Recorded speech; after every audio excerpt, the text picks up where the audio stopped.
Today's episode is sponsored by My Heritage.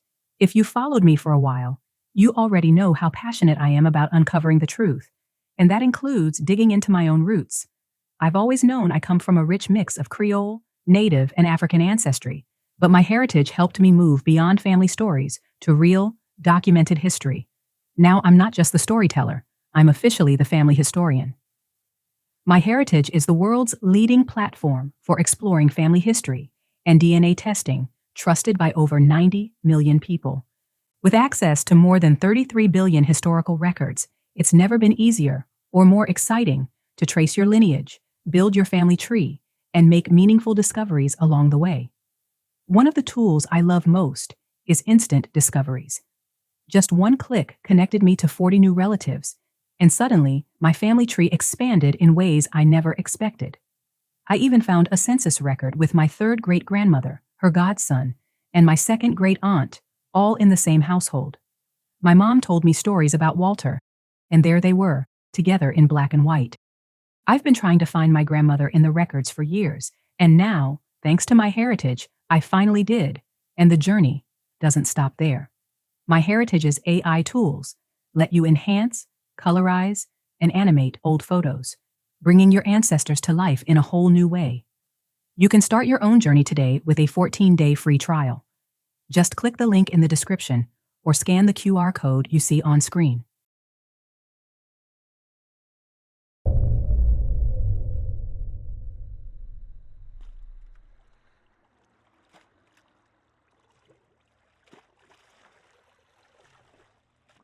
It was a sweltering Friday morning in Kalamazoo. Humid. Quiet. The kind of silence that feels unnatural, like the calm that settles when something's terribly wrong. At a narrow bend in Comstock Creek, police had gathered. Not to search, not to speculate, but to retrieve. They were led here by a man who didn't flinch, didn't cry, didn't deny what he'd done. Just quietly told officers, "I killed her." And then, from the depths, the truth surfaced. Hidden beneath reeds and runoff, the suitcase had been submerged for days.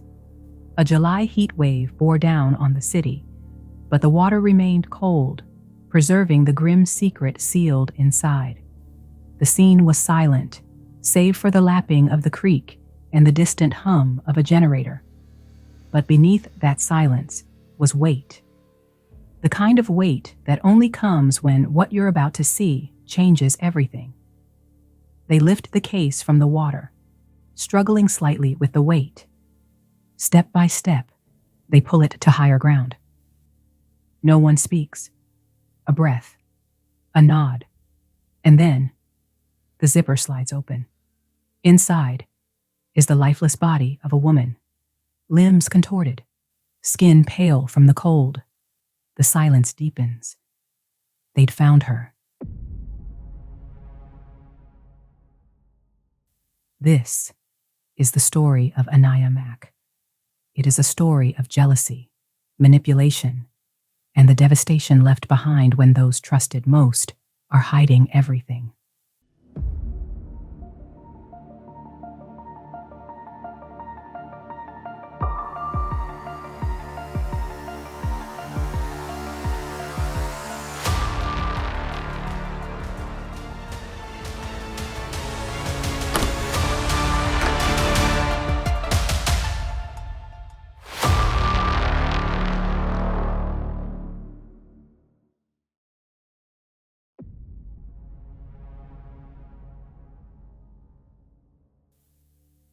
It was Tuesday, June 26th, 2018. And Loretta Rankin Bailey was worried, in a way only a mother can be. She hadn't spoken to her daughter in 2 full days, and for them, that was unheard of. Sunday evenings were their time, a standing call, a check-in. They were always on the phone. But that Sunday, Anayah didn't answer, and by Tuesday evening, she still hadn't called back. Loretta tried again. She dialed her daughter's number, left a voicemail. But before she could even hang up, another call came through. It was Jerron White, one of Anayah's close friends. He was calling to ask if Loretta had heard from her. He hadn't.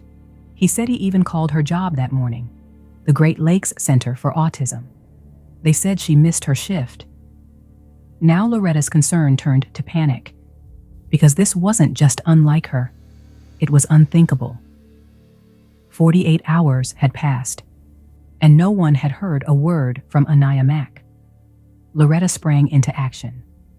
She started calling around, reaching out to Aniya's closest friends, Dominic Thomas, LaQuenda Watson. No one had heard from her. Not a text, not a call. Then she called Donovan Lewis, Aniya's boyfriend. Donovan said he'd seen her on Saturday.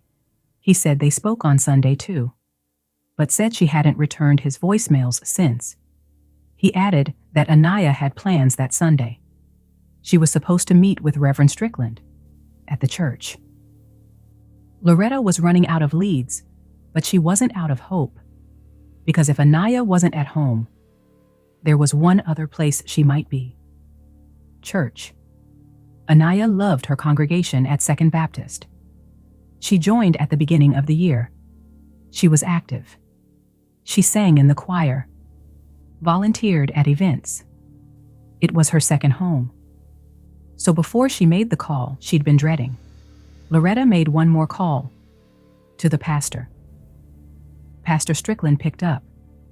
Annayah had a good relationship with him, trusted him. He told Loretta he'd seen Annayah on Sunday, said she came by for choir business. They discussed an upcoming performance. He said she seemed fine, sounded concerned, said he'd alert the congregation. "I pray we can find her," he told Loretta. But the call didn't settle her fears. If anything, it made them worse, because Loretta knew her daughter. And this silence wasn't just strange. It was terrifying. So she did what no mother ever wants to do. She called the police.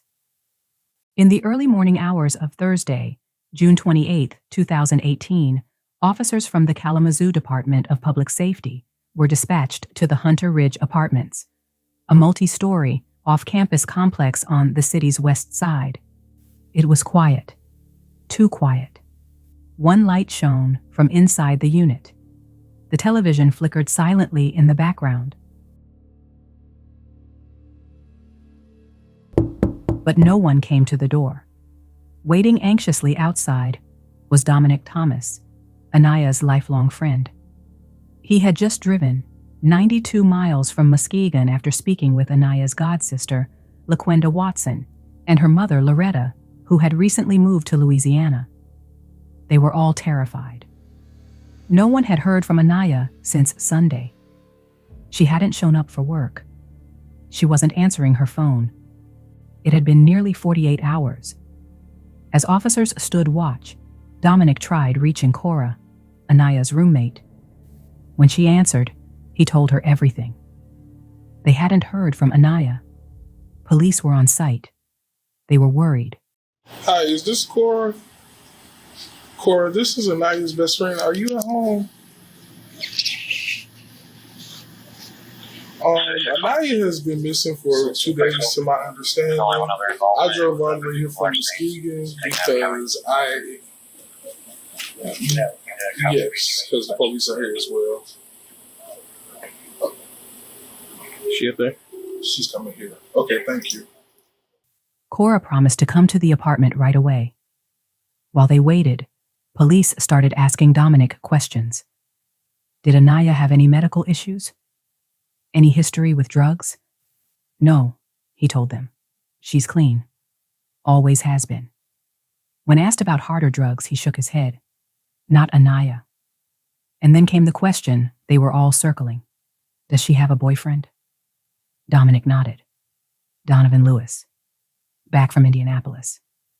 Working the night shift at a local manufacturing plant. Had things ever turned violent? Dominic hesitated, then shared the things that haunted him. Donovan had thrown water on her before. Another time, rolled up a car window on her arm, as if to drag her partway down the street. There had even been a police call once after an argument got out of hand. Shortly after, Cora arrived. She explained that she'd gone home for graduation that weekend and hadn't seen Anayah since Saturday. She assumed Anayah had done the same. They weren't close, roommates more by assignment than friendship. Sometimes they didn't see each other for days.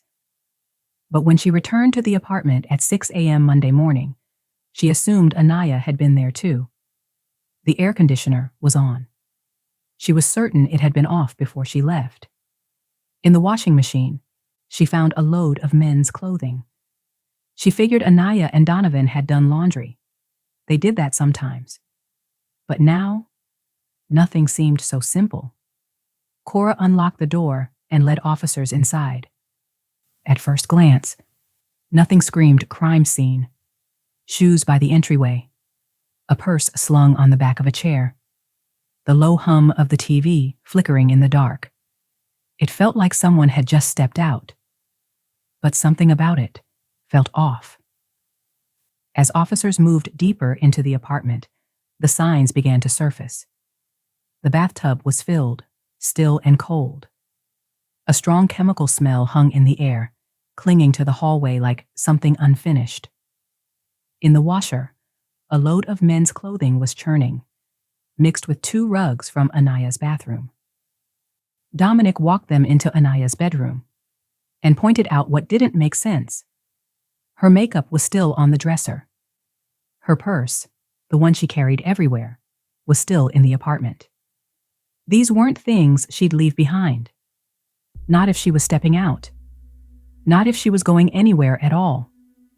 So the officers headed outside, into the parking lot. They asked about her car. Dominic said Anayah drove a white Chevy Malibu. It didn't take long to find it. It was parked just outside the building. But it didn't look right. 2 flat tires, no license plates. But nearby, just a few spots over, sat another white Malibu, also with flat tires. Only this one had Anayah's plates. They ran it. It came back registered to someone else entirely. Now both cars were identified, and still, no recent movement. The plate swap made no sense. To some of the officers, it still didn't feel like much. Maybe Anayah had stepped out. Maybe she'd turn up in the morning. But to Dominic and Cora, something was wrong. Deeply wrong. Cora said she hadn't seen Anayah since Saturday, and she was certain someone had been inside the apartment since then. The air conditioner, which she'd turned off before leaving for graduation, had been running. The washer was clearly used. Officers asked, "Does Donovan have a key?" Cora said no, not to her knowledge. But sometimes they'd leave the door unlocked if he was coming by. Then came the final question. Could they reach Donovan? Neither Cora nor Dominic had a current number. But police were able to track down Donovan's mother's residence. That would be their next stop. Officers left the apartment with split impressions. There were no signs of a struggle, no visible blood, no forced entry, no weapons. But Anayah's car was parked. Her purse and makeup were untouched. Her boyfriend had no car. And no one, not her friends, not her family, not her pastor, had heard from her in nearly 4 days. A few things were clearly out of place. And one looming question remained. Where was Anayah Mack?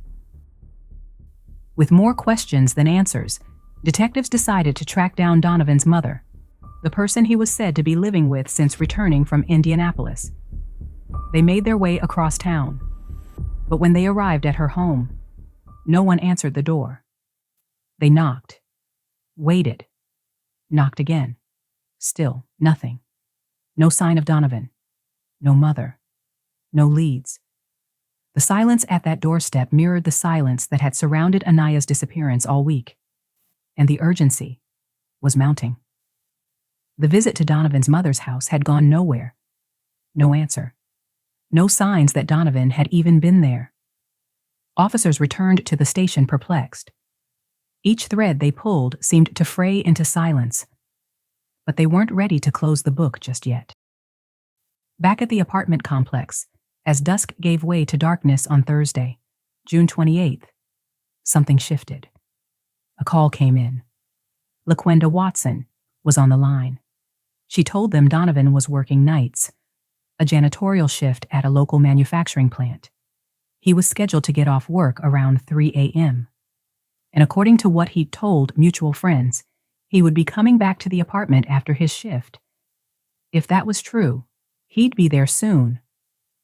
LaQuenda's tip was important, but it wasn't the only thing that prompted the officers to head back over, because just minutes later, someone had alerted the officers to a Facebook post.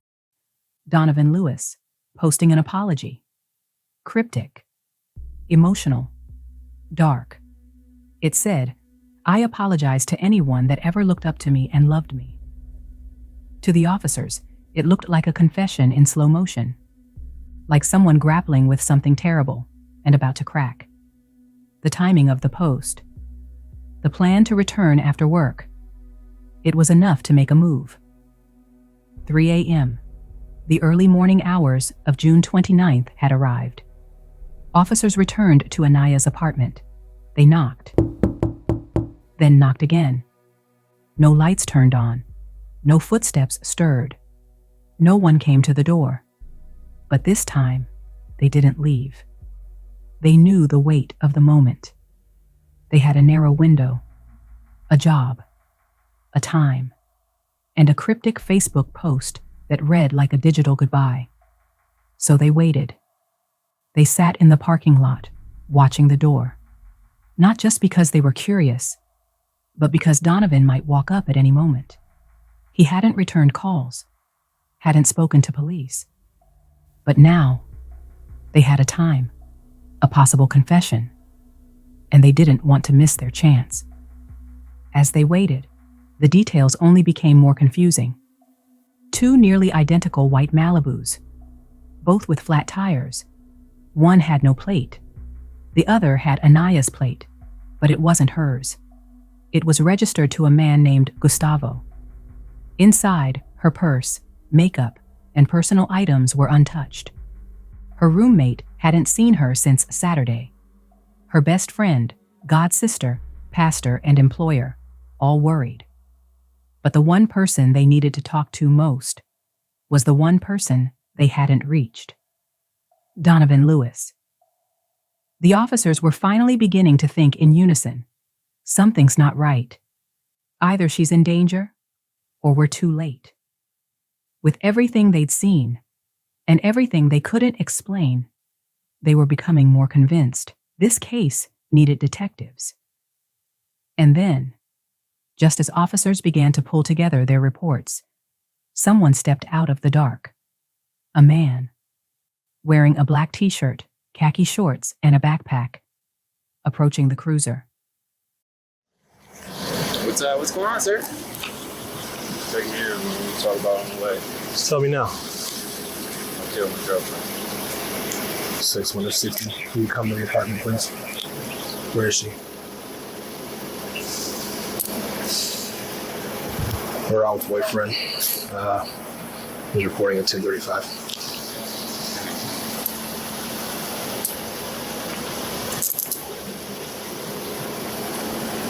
Where is she? She's in the creek. Where at? He's married. Dispatch.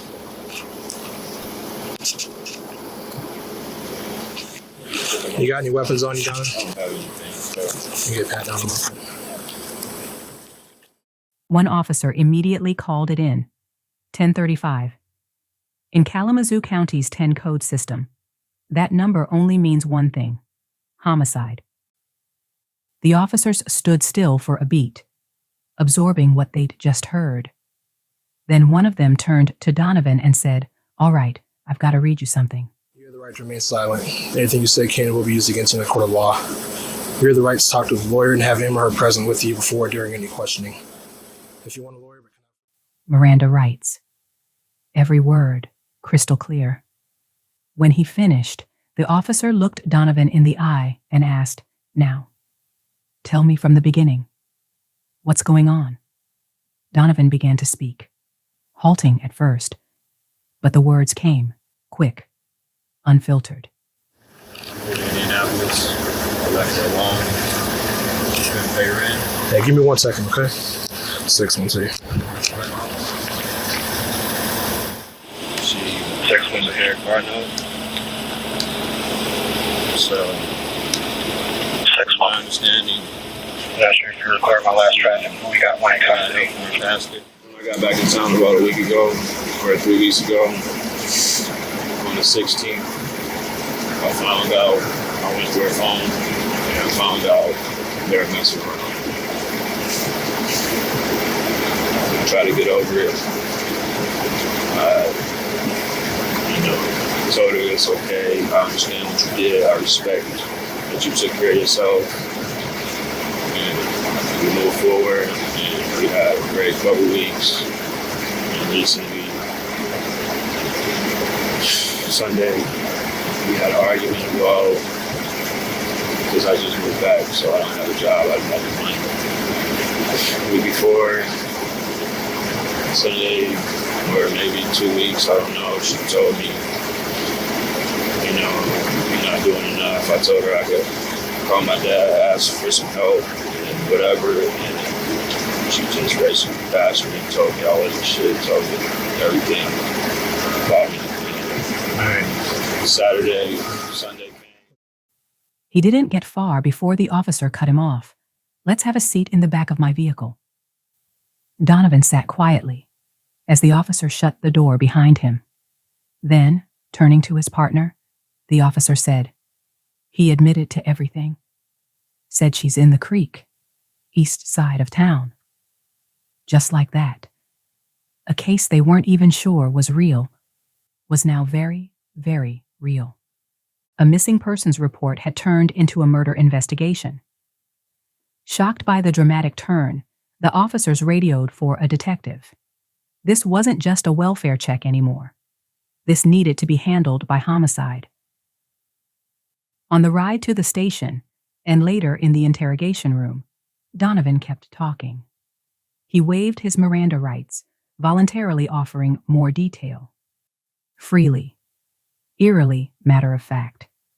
And though protocol required it, the officers reminded him more than once, you don't have to speak. You don't have to say anything. But he did.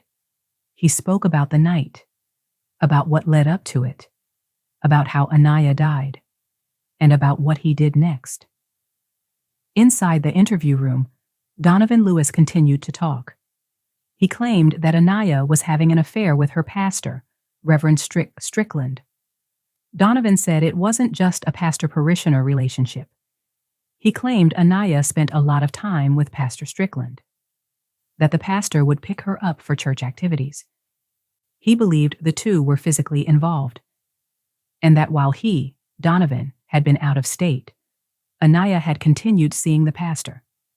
According to Donovan, Pastor Strickland had been paying her rent, covering her phone bill, and had even given her a second car, the one officers had seen parked outside with swapped plates. Donovan also suggested that Anayah had been blackmailing the pastor, exchanging silence for support. He told detectives, when he got back in town, about 3 weeks ago on the 16th, he went through her phone and found out they're messing around. Just had a rough week last week. The car had the pastor loaned it. That tire went flat. Oh, is that what happened? It was a slow week, so you had to keep refilling it and refilling it. And on Sunday, when we were on my family lake house, she wanted to go to church. She went outside, and the front tire was flat. Think somebody's doing it? Or you think the car's just old and the tires are bad, or what? I don't know. I found out that whatever she got going on with the pastor. Oh. And when she got the car, she told me the mechanic came to pick her up, and she told me, She got a new car, we got a loaner car from the church. Recently, she told me after I kind of gave her, I told her I want to have a sit down with her because he ended up picking her up and apparently threatened her. The pastor threatened her over the car. Why? Because she was using him. She told him she would tell. And he said, "You can't do this to me." How was he using her? Like they had a relationship or something going on, you mean? I went through her phone. Who's her pastor? What church she goes to? Second Baptist, right there by the bus station. Okay. Pastor Strick. It was a direct accusation, and one Donovan claimed had consumed him in the days that followed. What came next was his account of the night everything changed. Donovan said it started out as a regular night, just the two of them, hanging out and drinking. But at some point, the mood shifted. He was intoxicated, he said, and that's when he brought it up. The messages, the ones he claimed to have seen on Aniya's phone, between her and Pastor Strickland. He confronted her, pressed her about what he believed was an ongoing affair. An argument broke out. Words were exchanged. He told detectives he felt betrayed, that he lost control. The detectives leaned in. What do you mean? They knew the pastor, had partnered with him before on food drives, youth events, back-to-school giveaways. He was well respected in the community, a bridge between the police and a neighborhood that didn't always trust them. To hear Donovan name him, not as a comfort, but as a possible concern, was jarring. And then he said something that made the room go still. He said he had once gone through Aniya's phone and read text messages from the pastor that were explicit, sexual. Donovan shared these details freely before homicide detectives even arrived. He sat calmly, explaining what happened, what led up to it. By the time detectives finally walked into the room, Donovan had already given a full written confession. They didn't waste time. They got right to it. What happened? They asked. Donovan said Annayah was having an affair with Pastor Strickland. To prove it, he showed detectives screenshots, messages from the pastor filled with sexual language, suggesting that the relationship wasn't just spiritual, it was personal. Donovan said Strickland had started coming by the apartment more frequently, often picking Annayah up for church events. Earlier that year, she had gone on an all-expenses-paid trip to Mississippi with the pastor. According to Donovan, Annayah had used the relationship as leverage, at one point, even threatening to expose it to the pastor's wife. He claimed Strickland responded with a threat of his own. Around the same time he dropped off the car to her, Donovan said Annayah told him the pastor had warned, "I'll hurt you." Then came the hardest question of all. How did you do it? Donovan told them. That Sunday, he and Annayah were drinking. She was running a bath. He claimed he was drunk and exhausted from staying up all night, going through her phone. That's when he found a text from Pastor Strickland that enraged him. The message read, "I'm trying to give you the best of your life, but you running from it." They argued. Annayah told him to leave for good. She got out one of his suitcases and began packing his things. That's when Donovan said he struck her, rendering her unconscious. Then he went to the kitchen, retrieved a knife, and returned to the bedroom. He slit her throat and then stabbed her. Afterward, he placed a garbage bag over her head, covered her hands and arms, and put her body into the suitcase. He took it outside and placed it in a dumpster in the visitor parking area. Later, under the cover of darkness, he retrieved the suitcase from the dumpster, loaded it into the back of his mother's minivan, and drove it across town, to Comstock. There, he stripped down, entered the creek, and swam out into the dark water, weighing the suitcase down with mud so it would sink to the bottom. What he described was brutal and deliberate. He never called for help. He didn't dial 911. He hurt her, let her die, and hid the evidence. Then he went on with his life, showed up to work, visited family, as if nothing had happened. But detectives weren't ready to take every word at face value. Some of the details didn't add up. For one, the lack of blood. When officers first responded to the welfare check, they hadn't seen any signs of a stabbing. The scene looked too clean. But now, with Donovan in custody, and the case officially a homicide, detectives doubled back to the apartment to take a closer look. That's when things shifted. Small stains were discovered on the hallway wall just outside Aniya's bedroom. More on her bed, in the carpet, and eventually in the floorboards. Using blue light, investigators uncovered signs of a cleanup attempt. There was a strong smell of bleach. Cleaning products were found nearby, used and open. When they pulled up the carpet, they saw blood had soaked straight through the pad and into the wood beneath. Samples were collected and sent to the crime lab, and scattered throughout the apartment, detectives found open alcohol bottles, both in the living room and bedroom. Many types, suggesting a heavy night of drinking, just as Donovan had claimed. Outside, detectives also moved to impound Aniya's white Malibu. During the welfare check, officers had noticed her car had the wrong plates, swapped with another nearly identical vehicle in the lot. Both cars had flat tires. Both were impounded. Neither had moved in days. A quiet, almost unnoticed sign of something deliberate. When detectives asked Donovan about the plate swap, he had nothing to say, but he had been methodical.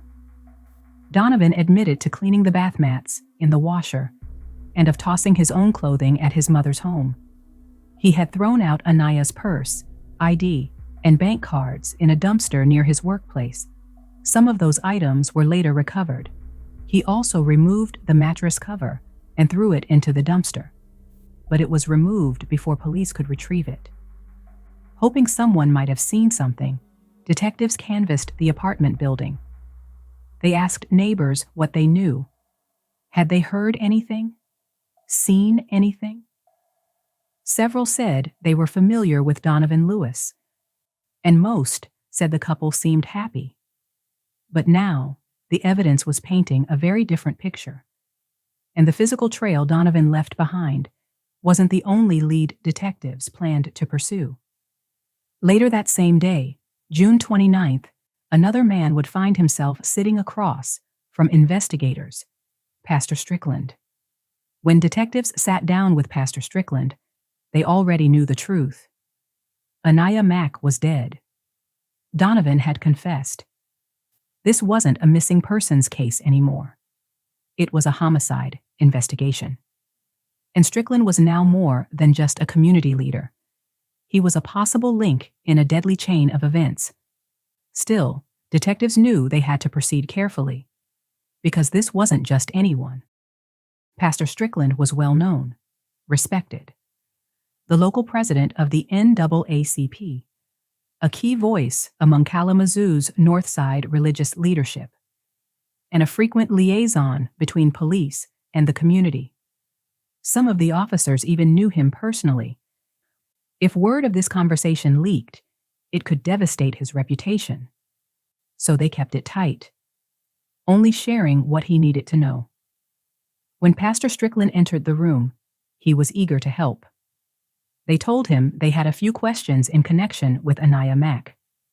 He didn't hesitate. Said both Anayah and Donovan had been a joy to mentor.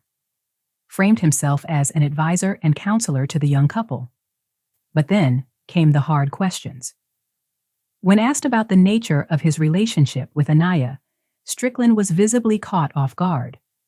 His tone shifted. He became defensive, denied any sexual involvement. Everything he claimed was part of his church ministry. The car, one of several he and his wife loaned to members in need. The rent and support? Charity. A compassionate outreach to struggling youth in his congregation. But then, detectives brought up the messages. Graphic, explicit texts pulled directly from Aniya's phone. Strickland paused. He couldn't explain them. Said other people had access to his phone. Suggested the texts may have been manipulated. He even pivoted, implying that Donovan had a history of abuse and should be investigated further.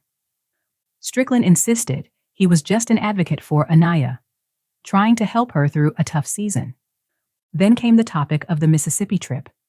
Yes, he admitted. Annayah had traveled with the choir, alongside church members, his family, and his wife.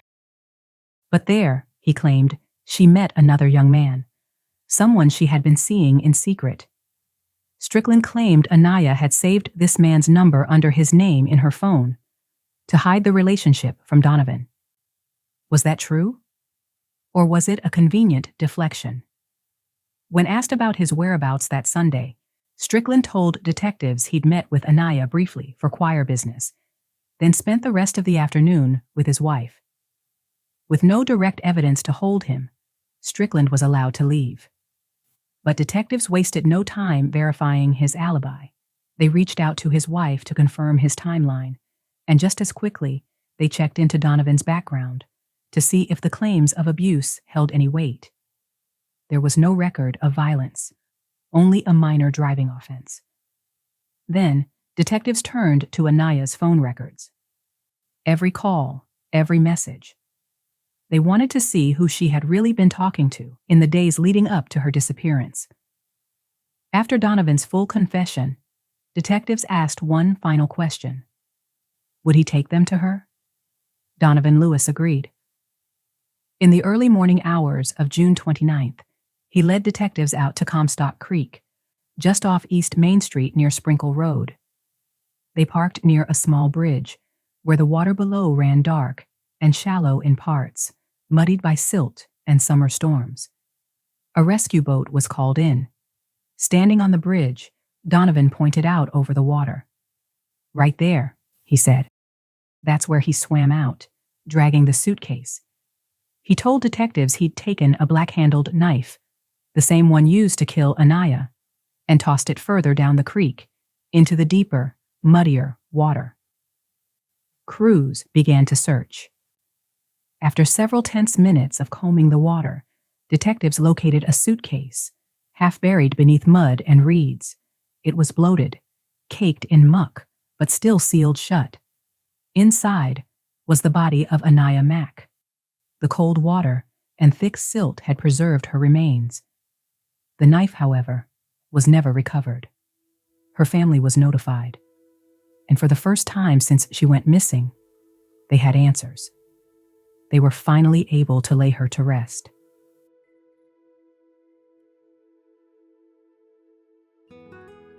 Before the headlines, before the search, before the suitcase, there was Annayah. She was just 24, a psychology student at Western Michigan University, with a gentle spirit and an undeniable gift for working with children. She was always dancing, always singing. Sang in her church choir, her voice steady and warm. And to everyone who knew her, Annayah was a light, a giant personality in a tiny body. Patient, kind, joyful. She had plans, dreams that stretched beyond Kalamazoo, degrees to finish, lives to impact, a future she was actively building, one quiet act of care at a time. Her mother, Loretta, described her as deeply compassionate, the kind of daughter who always checked in, who never let a call go unanswered, who showed up for others, even on her hardest days. She was a daughter, a friend, a student, and to those who loved her, she was everything. The recovery of Anayah Mack's body brought one chapter to a close, but what followed was just as heavy, because not even 4 weeks later, Detectives received a call they didn't expect. It was Reverend Strickland. He was calling to ask for his car back. He claimed it belonged to his wife, said he'd purchased it from a man named Gustavo, but admitted he had no receipt, no bill of sale. And the title? He said Anayah told him it was folded up in the center console, that she knew where it was. He didn't. The request struck detectives as odd, callous even, because this wasn't just a car anymore. It was evidence, tied to the murder of a young woman, tied to a relationship still cloaked in unanswered questions. So no, they didn't release it. And yes, it left an impression. Back at the jail, Donovan Lewis was being held on an open murder charge. But just weeks into his incarceration, something else happened. He made a run for it. In his underwear, Lewis scaled not one, but 3 towering fences, each lined with razor-sharp barbed wire, unscathed. For 33 minutes, law enforcement scrambled. A manhunt unfolded across the perimeter. But the escape didn't last. He was captured before he could get far. Still, it rattled everyone, especially the people who loved Anayah. Anayah's mother, Loretta, later told reporters, "I was terrified. I didn't want him back out on the street. I didn't want him anywhere near us." As prosecutors prepared for trial, they reviewed a newly released 79-page police report. In it were the chilling details of the murder. The report also confirmed Pastor Strickland's financial entanglement: a car, a cell phone, at least one rent payment. It was clear he had supported her materially. But when it came to the swirling rumors of an affair, detectives found no proof of a physical relationship, just inappropriate messages from him. Not some mystery man he claimed Anayah was seeing in Mississippi. Flirtation, boundaries crossed, but no confirmed affair. As the trial loomed, Donovan's attorneys approached the prosecution. He was charged with open murder and initially indicated plans to plead insanity. However, in September 2019, he instead wanted to plead guilty to second-degree murder, but that decision wouldn't be made lightly. Prosecutors turned to Anayah's family, especially her mother. And he don't need to put my family through anything, because he done already did what he did. And he just needs to just say, I'm pleading guilty and be done. If they chose to go to trial, Anayah's autopsy photos would be presented. So would the suitcase. Loretta didn't want that. Didn't want to sit through the images. Didn't want to hear every gruesome detail replayed in open court. So, with pain in her voice but grace in her heart, she agreed. The prosecution honored the family's wishes. At sentencing, Loretta Bailey didn't appear in person. She couldn't. The grief was too heavy. The trauma, still too raw. She later shared that she was taking medication for anxiety and depression and said, "I didn't want to see his face. I didn't want to hear anything he had to say." But her words were still heard. A victim impact statement was read aloud in court, on her behalf. A mother's heartbreak, a family's devastation, a life stolen far too soon. And when it was Donovan's turn to speak, he cried, apologized. I am beyond sorry for this crime, beyond sorry for this situation and the hurt and pain that I've caused.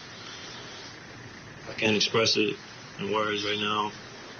I don't know if words will ever do justice. Said he thought about Anayah every single day. Then the judge delivered the sentence, 25 to 40 years in prison for second-degree murder. He was already serving 17 months to 4 years for the escape attempt. News of the plea deal and sentencing spread fast. Some were shocked.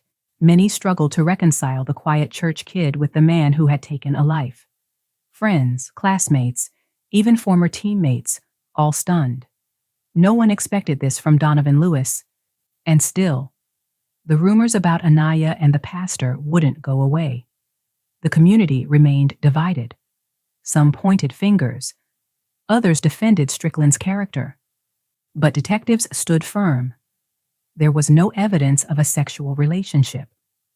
Only messages that crossed a line. Messages Anayah herself had reportedly shared with a close friend, mentioning inappropriate advances, but denying an affair. No charges were ever brought against the pastor regarding Anayah. But that didn't mean the story ended there for him. In the months after Anayah Mack's murder, the name Reverend Dr. Strickland appeared in headlines again. But this time, not as a community leader, not as a grieving pastor, as a defendant. He was arrested and charged with multiple felonies. 3 teenage boys, all members of his church, came forward. Each accused Strickland of sexual assault. One said he felt unable to refuse the pastor's advances because he needed the car Strickland was letting him borrow. But Strickland wasn't alone in the allegations. His wife, Jasmonique, was also implicated, accused of helping lure and coerce teens into inappropriate encounters. Both were said to have used their roles at the church and a local school to manipulate young boys. The alleged abuse had occurred between January and May of 2018, just weeks before Anayah was killed. During the investigation, the Michigan State Police uncovered a trove of evidence. Text messages, screenshots, photos pulled from the victims' phones, all supporting their accounts. And that wasn't all. Investigators also uncovered financial misconduct.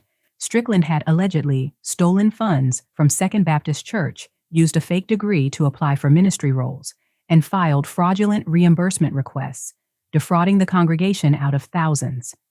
In total, he faced 11 criminal charges, including human trafficking, embezzlement, fraud, sexual misconduct, and misconduct in office. The man who once stood beside police, who comforted grieving families, was now the subject of their investigation. But by 2022, after years of delays and pre-trial battles, Strickland struck a deal. He pleaded guilty to one charge, misconduct in office. As part of the plea, he admitted in court that he offered transportation in exchange for prostitution. Were you in the county of Kalamazoo, state of Michigan, between the months of January 2018 and June 1st of 2018? Yes. And at or about that time, that is during that time within the county, did you knowingly offer to sell transportation services to TH and or TJ that facilitated travel for the purpose of engaging in what would be a violation of the laws governing prostitution? Yes. The other charges, sexual and financial, were dropped. Prosecutors said the case had grown difficult. Some witnesses stopped cooperating. Others were unwilling to testify. And so, for everything he had been accused of, Reverend Strickland was sentenced to just 6 months in jail, with credit for time already served. He walked out.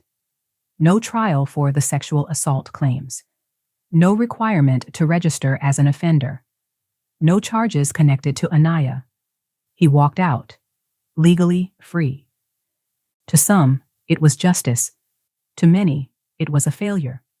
A man whose actions had caused deep harm would never face trial for most of them.